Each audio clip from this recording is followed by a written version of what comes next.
నమస్తే శేఖర్ గారు. గౌతమి ఇష్యూ చూసే ఉంటారు మీరు. అమ్మాయి అంటే అసలు ఏమనుకోవచ్చు మనము. మెయిన్ ఫస్ట్ ఏంటంటే అపార్ట్మెంట్‌కి సంబంధించి ఒక ఇది నడుస్తుంది. కిందంతా రెంటల్స్ ఉన్నారు. మధ్యలోనేమో మన యాప్స్ ద్వారా అయితే యాక్చువల్‌గా దాని గురించి ఏంటంటే ఒక రకమైన వ్యభిచారం లోపల అని అంటూ ఉన్నారు. బట్ కింద ఫ్యామిలీస్ ఉన్నాయి. పైన బ్యాచిలర్స్ ఉన్నారు. మధ్యలో అది ఉంది. సో అలాంటి చోట ఒక యాప్ ద్వారా వీళ్ళెక్కడో విజయనగరం నుంచి, విశాఖపట్నం నుంచి వచ్చి ఇక్కడ ఉండడము. ఆ అమ్మాయి అలా అన్ఎక్స్‌పెక్టెడ్ గా ఆ రకంగా డెత్ అవ్వడం. వ్యభిచారం జరుగుతుందంటే వ్యభిచారం లీగల్ చేశారుగా మన సుప్రీం కోర్టు ఓహ్! వారు అవును మొన్న. గదా! కాబట్టి మర్చిపోయాం. చచ్చినట్టు భరించాల్సిందే మనం. భరించాల్సిందే అది వ్యభిచారం చేయడం తప్పు అమ్మాయి కాదు చూస్తే అని. అటువంటి కోణం ఏం కనిపించట్లేదు. ఆ అమ్మాయి కొంచెం మానసికంగా ఆ, ఏదో ప్రాబ్లం ఉన్నట్టు అనిపించింది. ఆ! అదే వాళ్ళు కూడా పోలీస్ ఆఫీసర్స్ అండ్ వాళ్ళ మదర్ కూడా అది కన్ఫర్మ్ చేస్తారు, సమ్ ఫోబియా ఏదో ఉంది అని. ఉన్నది అని. బట్ సరే, దానికి మనం ఏం చేయలేము. అవును. ఆ అమ్మాయి ఇవాళ కాకపోయినా రేపైనా ఇలాంటి వాళ్ళు కొంతమంది ఉంటారు అక్కడక్కడ మెంటల్. మన వాళ్ళు ఏంటంటే మామూలుగా మన జనజీవన శ్రమంతో కలిసిపోయి ఉంటారు. బట్ వీళ్ళేనా ఇలా చేశారు అనే అనిపిస్తుంది భావన వాళ్ళకి ఏంటంటే వచ్చేటట్టు. ఆ పర్టికులర్ టైంలో ఆ పూనకల్లా వచ్చి, లేకపోతే హ్మ్. ఆ ఫోబియా ఎక్కువైపోయి ఏదో జరుగుండొచ్చు. హ్మ్. లలిత అదిరే ఆషాఢం శుభకర శ్రావణం డబుల్ ధమాకా. అన్ని బంగారు నగలపై తరుగులో 1% తగ్గింపు. పాత బంగారు నగల ఎక్స్చేంజ్ గ్రాముకు 150 రూపాయల అదనం. ఈ ఆఫర్ లలిత జ్యువెలరీ మార్ట్ లిమిటెడ్ అన్ని బ్రాంచుల్లో వర్తిస్తుంది. ఇక్కడ నాకు ఆ, ఒక అంటే దీంట్లో కూడా ఒక పాజిటివ్ పాయింట్ హ్మ్. నేనేం చూస్తున్నానంటే, సొసైటీ ఎంత మంచిగా ఉంది హ్మ్. అంటే ఆ అమ్మాయి ఎంత నగ్నంగా బయటికి వచ్చి ఆ రోడ్ లో తిరిగినా, తిరిగింది లేకపోతే పైన రూమ్స్ డోర్లు కొట్టింది. అదే అక్కడ బ్యాచిలర్స్ పైన కూడా ఉన్నారు. కింద బ్యాచులర్స్ కింద కూడా. కింద వాళ్ళు తలుపు కొట్టి వాళ్ళు ఓపెన్ చేసి వాళ్ళు కింద వాళ్ళు. కళ్ళు ఆమెను టచ్ చేయలేదు. అవును. అంటే భయపడ్డారంటారా? లేకపోతే అయినా కూడా? కాదమ్మా, ఇప్పుడు హ్మ్. ఏం అంటే మనం తెలుసుకోవాల్సింది ఏంటంటే ఎవ్వరు కూడా అలా ఉండదు. హ్మ్. ఇప్పుడు 90% లేకపోతే 99% సొసైటీ మంచిగానే ఉన్నారు. మనమే లేనిపోని అపోహలు అవన్నీ. అలాంటి అమ్మాయి వస్తే కూడా ఎవరన్నా సరే ఏదైనా బట్టలు ఆఫర్ చేసి కప్పే వాళ్ళే ఉన్నారు తప్ప, దొరికింది కదా ఒక అమ్మాయి అని చెప్పి అత్యాచారాలు చేసే దరిద్రులు ఎక్కడో కోటికో లక్షకో ఒకళ్ళు ఉంటారు. హ్మ్. వాళ్ళని బేస్ చేసుకుని మగజాతి అంతా ఇంతే అని చెప్పి ఆడిపోసుకునే వాళ్ళు రోజు మనకు తగులుతూనే ఉంటారు. అవును. సో నేను నిజంగా అక్కడ ఈ ఆ విషయంలో ఈ కాలనీ, అమ్మాయి ఆ సరౌండింగ్స్, ఆ బ్యాచులర్ పిల్లలు కూడా ఎంత రెస్పాన్సిబుల్ గా బిహేవ్ చేశారు. ఆ అమ్మాయితో ఎవరు కూడా మిస్బిహేవ్ చేయలేదు. హ్మ్. బట్ అక్కడితో ఆగకుండా అంటే నిజంగా కొంత భయం కూడా వేస్తుంది. అవును. భయమేస్తది. అంటే ఇప్పుడు ఆ అమ్మాయిని రక్షించడానికి పోయినా కూడా రేపు ఆ అమ్మాయి మన మీద అత్యాచారం కేసు పెట్టింది అనుకో, ఇప్పుడు అవును. అలా అవే మేబీ నడుస్తున్నాయి. అవే నడుస్తున్నాయి. అలా కూడా ఈ భయపడి అబ్బాయి నా ఉండుండొచ్చు. బట్టలన్నీ ఇప్పేసాడని చెప్పి అవును. పెట్టింది అనుకో, అమ్మో! నిజమే కదా! ఎందుకురా బాబు అని చెప్పి. అంటే ఈ చట్టాల వల్ల నిజంగా మానవత్వం కూడా వెనక్కి వెళ్ళిపోతుంది. అవును. ఏమైనా హెల్ప్ చేద్దాం అనుకున్నా కూడా రేపు ఈ ఈఎంఐ నా మీద కేసు పెడితే ఏమవుతుంది అనే స్టేజ్ లో యువత భయపడే రోజులు. నిజమే. ఈ రోజు మీరన్నట్టు కరెక్ట్.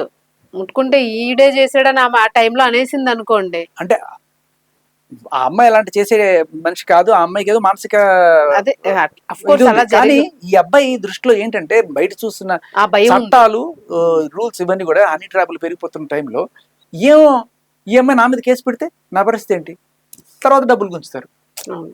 అనే వీళ్ళ ఆలోచన ధోరణి వల్ల ఏమవుతుందంటే వీళ్ళు హెల్ప్ చేద్దాం అనుకుని కూడా ఆగిపోతున్నారు. అవును. ఒక అమ్మాయికి హెల్ప్ చేసి నేనే ఎందుకు రిస్క్ లో పడాలి, ఎగ్జాక్ట్లీ. పోనీ వాళ్ళు సాగుదామని మన బతుకులు మన బతికితే చాలు అనుకునే కోణంలోనే ఉన్నారు. చట్టం రక్షించడం పక్కన పెడితే భయాన్ని కూడా ఒక ఫోబియాని క్రియేట్ చేసి మానవత్వాన్ని వదిలేసింది. చంపేస్తుంది. అవును. మానవత్వాన్ని చంపేస్తుంది అంతే. అవును. శేఖర్ గారు అంటే మీకేమైనా అమ్మాయి కేసులో అనిపించిందా? ఒకవేళ ఏదైనా ఎఫ్ఐఆర్ అలా ఏదైనా ఫెయిల్యూర్ అయ్యి గనక, లేదు తల్లి తండ్రికి కూడా కరెక్ట్ గా పొంతం లేదు వాళ్ళిద్దరికి అనేది ఆవిడే చెప్తా ఉంది. ఫాదర్ ఏమి ఇవ్వడు అన్ని మేము మేబీ ఆ అట్లా చైల్డ్హుడ్ ఏమైనా ఉండుండొచ్చు. ట్రామా, వాళ్ళ అమ్మ నాన్నకి సంబంధించిన గొడవలు కావచ్చు, లేకపోతే ఏదైనా తన లైఫ్ లో ఏదైనా ఉన్న ఆ ట్రామా. అంటే విచిత్రమైన విషయం ఏంటంటే ఎంత ట్రామా ఉన్నా కూడా సూసైడ్ కూడా చేసుకోవచ్చు. కానీ దానికి నగ్నంగా అవ్వాల్సిన పని ఏంటి అనేది అర్థం కాని విషయం. అర్థం నగ్నంగా అవ్వడం అనేది మీరు ఆ ప్యాటర్న్ గమనిస్తే బట్టలన్నీ బయటకి ఇసిరేసింది ఆ అమ్మాయి. అవును. బట్టలన్నీ బయటకి ఇసిరేయడం అండ్ అలాగే అక్కడికి వెళ్ళి అమ్మవారి విగ్రహాన్ని కూడా బట్టలు తీసి పడేసింది. అవును. అంటే she has some problem with బట్టలు. కరెక్ట్. కరెక్ట్. బట్టలని చూస్తేనో లేకపోతే బట్టలు కనబడితేనో సైకాలజీ. ఆవిడికి ఏదో రకమైన ఒక ఇరిటేషన్, ఒక ఫోబియా వస్తుంది అనేది ఈ బిహేవియర్ లో అర్థం అవుతుంది. లేకపోతే ఇంట్లో ఉన్న బట్టలన్నీ బయటపడాల్సిన అవసరం ఏంటి? అవును. అండ్ అలాగే అమ్మవారి బట్టలు కూడా తీసి బయటపడాల్సిన, అక్కడ కింద పడేస్తున్నాయి అమ్మవారి బట్టలు, అవునవును. కింద పడేస్తున్నాయి. సో సంథింగ్ ప్రాబ్లం అంటే రకరకాల, ఇప్పుడు కొంతమందికి హైట్ తో ప్రాబ్లం ఉంటది, కొంతమందికి నీళ్లతో ప్రాబ్లం ఉంటది, అలా వీడికి బట్టలతో ప్రాబ్లం. మేబీ అయి ఉండొచ్చు. సో తన జాబ్ కూడా మానే 6 months నుంచి ఇక్కడే ఉన్నారు అని అన్నారు. అయితే ఇంకొకటి మీరు ఏమంటారు, ఇప్పుడు ఇలా యాప్స్ ద్వారా రూమ్స్ తీసుకోవడం 3000 అంట తన రెంట్ డైలీ. సో అంటే అంత ప్రొటెక్షన్ ఉండవు కదా అవి, మీరేమంటారు దానికి సంబంధించి? మనం తెలియక ఒకవేళ అట్లా దిగినా ఏదైనా జరిగే ఛాన్సెస్ ఉంటాయా? లేదు, ప్రొటెక్షన్ ఎందుకు ఉండదు, ఎందుకంటే ప్రతి ఒక్కరి దగ్గర కూడా ఆధార్ కార్డు, పాన్ కార్డు అన్ని తీసుకునే వాళ్ళు ఇది ఇస్తారు, ఇల్లు అద్దెకి ఇవ్వడం జరుగుతుంది. సో కొంతమంది డబ్బులు కక్కుర్తుపడి రోజువారీగా ఇచ్చే వాళ్ళు కూడా ఉంటారు, లేకపోతే నెలవారీగా 15 రోజుల వారీగా. పోలీసులు అదే చెప్పారట, మీరు ఇట్లా కాకుండా పర్మనెంట్ గా ఉండే వాళ్ళకి ఇవ్వండి అని చెప్పి. సో మేబీ అది ఒక చట్టం రాకపోతే మై బాడీ మై చాయిస్ అన్నట్టుగా నా ప్రాపర్టీ నా ఇష్టం, నేను అద్దెకిచ్చుకుంటాను, లేకపోతే వీడికి ఒక ఆ కొంపలకే ఇచ్చుకుంటాను. ఎందుకంటే సుప్రీంకోర్టు చెప్పింది కదా, లేక నువ్వు రావడానికి కూడా లేదు. ఆ ఇంట్లో జరిగిందని చెప్పను, కానీ ఇప్పుడు ప్రస్తుతం చూస్తున్న ట్రెండ్ ఆ యాప్స్ వల్ల కూడా ఇల్లు ఇలా అద్దెకి తీసుకొని అక్కడ కొన్నాళ్ళు ప్రాస్టిట్యూషన్ అనేది చెప్పలేము, కొన్నిసార్లు ఈ లివింగ్ లో ఉండే వాళ్ళు కూడా బయటకి చెప్పుకోకుండా ఏదో కొన్నాళ్ళు లవర్స్ హస్బెండ్ వైఫ్ అన్నట్టుగా కొన్నాళ్ళు అన్నట్టుగా చాలా సార్లు చేస్తారు, డైలీ వేజెసే కాబట్టి అది. సో అలాగే కొన్ని ఛానల్స్ కొంతమంది ఇప్పుడు అమ్మాయి పేరెంట్స్ ఇద్దరు కూడా లోపల చక్క ఆయన మందు తాగుతా ఉన్నాడు, మ్యూజిక్ పెట్టుకొని జబర్దస్త్ మ్యూజిక్ పెట్టుకొని వింటా ఉన్నారని కొంత వార్తలు వినిపిస్తూ ఉన్నాయి. దీనికి ఏమంటారు మీరు? అసలు అమ్మాయి తలుపు లాక్ చేసేసి వెళ్ళిందట కదా, ఇప్పుడు కాదు, ఇప్పుడు కేసు అయిన తర్వాత అమ్మాయి చనిపోయిన తర్వాత ఆ పేరెంట్స్ ని ఇంటర్వ్యూలు చేయడానికి పోతా ఉన్నారు చాలా మంది. సో వీళ్ళు అంటా ఉన్నారు కొంతమంది, అంటే ఐ డోంట్ నో అమ్మా, ఒకవేళ ఈ అమ్మాయి ఇంతకు ముందు ఇలాంటివి చేసి ఉండొచ్చు కదా.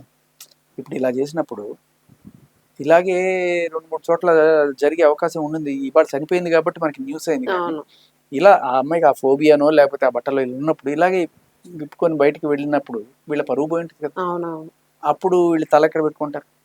ఇలా 4 సార్లు ఎక్కడైనా జరిగినప్పుడు కూడా వాడు ఏమి చేయలేక కూతురు దీంతో నరకం అనిపిస్తూ ఉంటారు కదా. మేబీ ఆ కోణంలో ఆ బాధలో పోయింది అనే కోణంలో వాళ్ళు ఏమన్నా అలా చేస్తున్నారా? సో ఏదైనా ఫస్ట్ మనం ఏంటంటే నెగిటివే క్రియేట్ చేస్తుంటాం, పాజిటివ్ గా మాట్లాడటం సొసైటీకి అలవాటు ఉండదు కదా. ఇప్పుడు వాళ్ళు ఏ ప్రాబ్లమ్ లో ఉండట్లాగా అసలు అది మర్చిపోవాలని, లేకపోతే వాళ్ళు ఏ మెంటాలిటీ దీనిలో అబ్జర్వ్ చేయాల్సింది ఏంటంటే ఈ ప్యాటర్న్ ఎక్కడైనా జరిగిందా, ఇంతకు ముందు ఎక్కడున్నారు వాళ్ళు, ఆ ఏరియాలో ఇటువంటి పనులు చేసిందా, బెంగళూరులో ఇటువంటి, వైజాగ్ లో ఉన్నారు, వైజాగ్ లో ఇటువంటి పని చేసిందా, అందుకే పర్మనెంట్ హౌస్ తీసుకోకుండా ఇట్లా ఏమైనా ఉంటుందా అనేది కూడా అదే ఉండొచ్చు. అక్కడ ఉండే వాళ్ళు వాళ్ళే వచ్చేసారా, వాళ్ళని అక్కడి నుంచి పంపించేసారా, ఇటువంటివి కూడా చూడాలి మనం. అంటే అటువంటి ఇది ఉంది అమ్మాయికి అని తెలుసుకున్నప్పుడు పేరెంట్స్ చేయాల్సింది ఏంటంటే ఒక రీహాబ్ లో పెట్టడం తప్ప మామూలుగా జనజీవన శ్రమంలో పెట్టడం వల్ల వాళ్ళ జనాలకి ఇబ్బంది, వీళ్ళకి ఇబ్బంది తప్ప అనవసరంగా ఆభాస్ పాలవుతారు. చాలా మందికి ఏంటంటే మన పిల్లలకి అటువంటి సిచ్యువేషన్ ఉన్నప్పుడు అది బయట చెప్పుకుంటే మనకి ఒక అవమానకరంగా ఉంటుంది అనే కోణంలో ఆవిడ కొంచెం గట్టిగా, కానీ వాళ్ళ మదర్ కూడా అట్లానే ఉన్నారు, ఆవిడ అంతా పాపం అగ్రెసివ్ గా మాట్లాడుతున్నారు, వాళ్ళు అప్పుడే సైలెంట్ గా మాట్లాడుతున్నారు. అదే అంటున్నా, ఆవిడ కొద్దిగా గట్టిగా ఇంటర్వ్యూ చేసి మేబీ అంటే కౌన్సిలింగ్ కూడా అవసరమేమో అనిపిస్తుంది వాళ్ళకి కాదు, బట్ బేసికల్లీ అంటే వాళ్ళు సపోజ్ మన ఇంట్లోనే ఒక పిచ్చి వాళ్ళు ఎవరన్నా ఉన్నారు అనుకోండి, అది పెట్టుకోవడం కూడా కరెక్ట్ కాదు. వాడు రేపు ఎవరైనా కొట్టి చంపేయచ్చు, ఏదైనా చేయొచ్చు. రిహాబ్ లో పెట్టడం డ్రగ్ పేషెంట్ ఉంటారు, వాళ్ళు డబ్బుల కోసం డ్రగ్స్ కోసం ఏదైనా చేసేస్తారు వాళ్ళు. కొన్నిసార్లు ఈ కోణం కూడా చూడాలి, డ్రగ్స్ బేస్డ్ ఉన్నప్పుడు కూడా ఇటువంటి దరిద్రాలు ఇదవుతాయి. సో అన్ని రకాల కోణాలు చూడాలి. ఇటువంటి ఏదైనా ఉన్నప్పుడు వాళ్ళని బెటర్ టు షిఫ్ట్ రీహాబ్. తర్వాత మీరు ఉన్నప్పుడు కూడా వెళ్ళి అప్పుడప్పుడు చూసి వస్తుండడం, వాళ్ళు కంప్లీట్ గా బాగా అయిన తర్వాత వాళ్ళని తీసుకోవడం బెటర్. అదర్వైజ్ ఇలా లేదంటే అవును. సో ఇది ఈ కేసు అమ్మాయితో డైరెక్ట్ క్లోజ్ అయిపోయింది కాబట్టి పర్వాలేదు, కానీ మీరు అన్నట్టుగా ఎవరైనా అబ్బాయిలు కానీ ఎవరైనా అనుకోకుండా కక్కుర్తిపడేది, ఇది మళ్ళీ పెద్దగా ఎలాబరేట్ అయ్యి ఉండేది కేసు అంతా వేరేలాగా.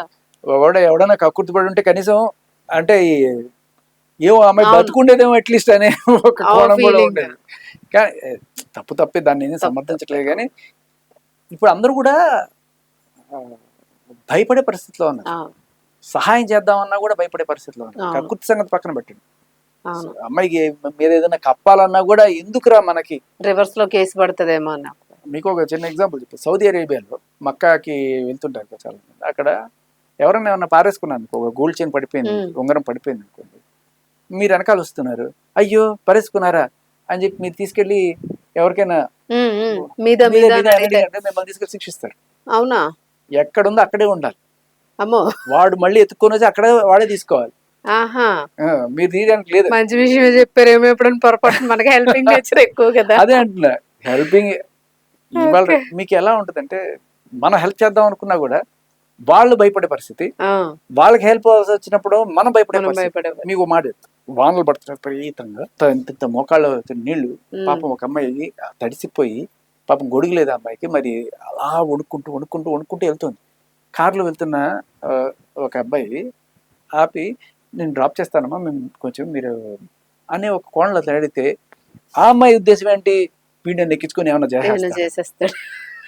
అంటే వీడు మానవత్వం చూపిద్దాం అనుకున్నా కూడా ఆ భయానికి వీళ్ళు. ఆ భయం. కొంతమంది వెనకాల వచ్చేవాళ్ళు, అయ్యో ఈ అమ్మాయికి ఇచ్చిద్దాం అంటే, ఈ రేపు ఈ అమ్మాయి లోపల ఎక్కి నన్ను ఎవడో అత్యాచారం చేశాను చెప్పి ఈఎంఐ క్లెయిమ్ చేస్తే నా బతికేమవుతుందని వీడు.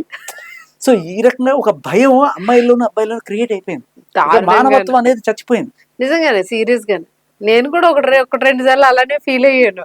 అంటే చూడండి, మనం ఇంత సొసైటీలో ఇంత తెలిసున్నా కూడా. మీకు బెంగళూరు ఇన్సిడెంట్ చూసారుగా, ఆ డెలివరీ బాయ్ ఎవడో వచ్చాడు ఇంటికి, అవునవునవును. వాడికి అర్జెంట్ గా ఉంది, అమ్మ నేను వాడుకుంటా అన్నాడు. ఎట్లా వాడుకుంటావు అది అని చెప్పి అమ్మాయి. అదే నా ఇంటికి ఒక సేల్స్ గర్ల్ వచ్చి, సార్ నాకు కొంచెం ఎమర్జెన్సీ అంటే, మనం ఖచ్చితంగా వెళ్ళమ్మా అంట. అంటే ఒక మగాడిగా నాకున్న మానవత్వం ఆడవాళ్ళకి ఎందుకు లేకపోతుంది? వాడు మగాడు కాబట్టి మానవత్వం చూపించకూడదని ఏం లేదు కదా, పోనిచ్చి ఉండొచ్చు కదా. అదే అంటే వాడు ఏదో చేసేస్తాడు, ఏదో అయిపోతుంది అనే భయం ఉన్నాడు అన్నట్టుగా క్రియేట్ అయ్యింది. వీళ్ళు మానవత్వం లేకుండా చేస్తుంది. అందుకని రేపు నాకు కూడా ఈ అమ్మాయి లోపలికి వెళ్ళి నన్ను బచావు అని చెప్పి అరుస్తుందని చెప్పి నాకు భయం వేసి వద్దమ్మా నువ్వు వెళ్ళమ్మా అంటానేమో. ఏమో జరగచ్చు, ఏమో చెప్పలేదు. కాబట్టి మానవత్వం చచ్చిపోతుంది. మానవత్వం చచ్చిపోవడం అంటే మీరు అన్నట్టు చట్టానికి భయపడిపోతున్నారు. కేసులు ఏం చేస్తే ఏం కేసు పెట్టేస్తారు, సహాయానికి పోతే. చెయ్యకపోతే ఏం ఉండదు, చేసిన వాళ్ళకే పడుతుంది దెబ్బ. యాక్సిడెంట్ అయిన దగ్గర కూడా ఎందుకు ఎవరు అసలు వెళ్ళి ఏదో ఆటోలో ఎక్కించండి అన్నా అనుకోండి, ఎవరు తిరుగుతాడు మళ్ళీ కేసులు అది ఇదని ఫైల్ చేస్తా, కేసులు సాక్ష్యాల కోసం. అట్లా అయిపోయింది సొసైటీ. యాక్సిడెంట్లు పర్లేదమ్మా ఈ మధ్య, అందుకనే గవర్నమెంట్ ఒక స్కీమ్ తీసుకొచ్చింది. ఇమ్మీడియట్ గా ఎవరైతే తీసుకెళ్తారో ప్రైజ్ మనీ 25,000 ఇస్తామని, వాటి కోసమైనా చేస్తారు.